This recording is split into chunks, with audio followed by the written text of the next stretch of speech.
Bu çəkilişimiz xanımlara çağırış məqsədlidir. Belə ki, son zamanlar artıq uşaqlıq boynu xərçəngi daha erkən yaşlarda müşahidə olunur. Keçən ay müayinəmizdə olan təxminən 3 xəstəmizdə 30-45 yaş aralığında artıq uşaqlıq boynu xərçənginə rast gəlmişik. Bir xəstəmizdə 33 yaşında, digər xəstəmizdə 32 yaşında uşaqlıq boynu xərçəngi vardı.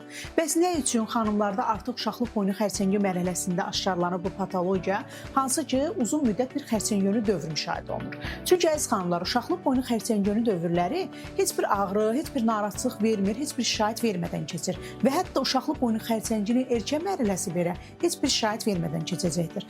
Ona görə də vaxtında profilaktik müayinələrə müraciət etmək lazımdır. Profilaktik müayinələr nədir? Heç bir şikayət olmadan müraciət edirsiniz. Uşaqlıq boyundan HPV analizi, pap testi analizi götürülür, həmçinin kolposkopiya müayinəsi aparılır. Bu müayinə vasitəsilə xərçəngönü mərhələ aşkarlanır və onun xərçəngə keçməsi önlənir. Uşaqlıq boynu xərçəngi önlənə bilən, qarşısına alına bilən xərçəng növüdür və səbəbi məlum olan xərçəngdir. Belə ki, bu xərçəngi HPV virusu yaradır və bütün müayinələrimizlə bu virusa yoluxmaqla, yoluxduqdan sonra müalicələrimizlə uşaqlıq boynu xərçənginin qarşısını ala bilərik.